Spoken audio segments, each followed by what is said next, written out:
le Togo, le pays de l'autre côté de la rivière, ou le pays de l'autre côté de la lagune, ou encore le pays de l'autre côté de la falaise.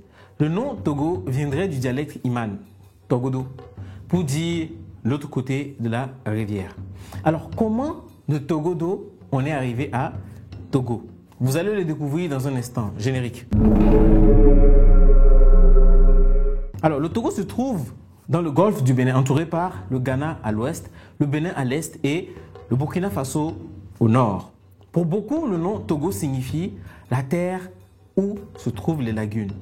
En réalité, le nom Togo était le nom d'un petit village, Togodo, qui signifie dans la langue évé la terre ou ville au-delà de la falaise ou la terre de l'autre côté de la côte. Cela devient Togoville, une ville et un canton dans le sud du Togo, sur la rive nord du lac Togo. Il était initialement connu sous le nom de Togo. Le pays tire son nom alors de la ville de Togoville, lorsque Gustave Nachtigal signe un traité avec le chef de la ville, Mlapa III.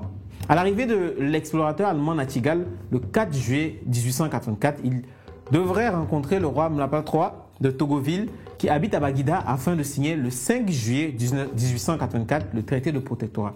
Alors l'histoire nous raconte qu'au premier contact, les Allemands avaient du mal à prononcer le mot Togodo, d'où l'abréviation Togo pour désigner tout le territoire qu'ils allaient occuper plus tard. Alors je ne sais pas pour vous, mais je ne comprends pas comment c'est possible de ne pas pouvoir prononcer un mot de 6 lettres. En fait, ce qui me dérange le plus, c'est que les 4 premières lettres, ils ont tous pu le prononcer, mais les 2 dernières, jamais. Pourtant, c'est limite un jeu de mots, donc Togodo. Franchement, qu'est-ce qu'il y avait de si difficile à les combiner? Jusqu'à ce jour, je n'ai pas encore eu ou entendu une autre version qui justifie cette modification de nom.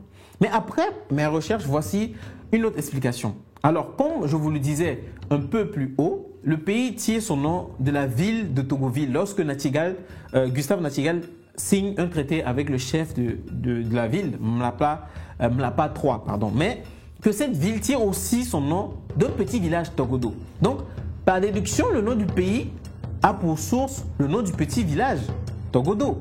Donc, ce village qui a donné son nom au pays signifie à l'origine ville ou terre au-delà de la falaise et non ville au-delà du fleuve.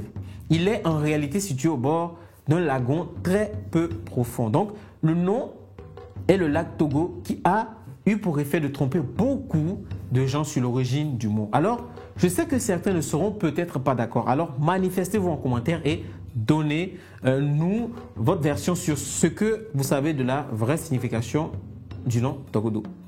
Pour finir, alors j'ouvre le débat de savoir est-ce qu'il faudrait que le Togo réclame le vrai nom de les Togolais réclament le vrai nom de leur pays et que le Togo devienne Togodo comme l'a fait le Cap-Vert et il n'y a pas longtemps ou comme le Burkina Faso qui s'appelait autrefois Haute-Volta. Ou alors, quel était le vrai nom de ce bout de terrain qui était grand de 90 000 km² avant d'être divisé par 2? Parce que, comme je l'ai dit plus haut, le nom a pour source le nom du petit village. Donc, comment nos ancêtres appelaient le territoire bien avant l'arrivée du colon? Nous vous attendons dans les commentaires et si vous voulez encore des vidéos comme celle-là, abonnez-vous et on se dit à la prochaine.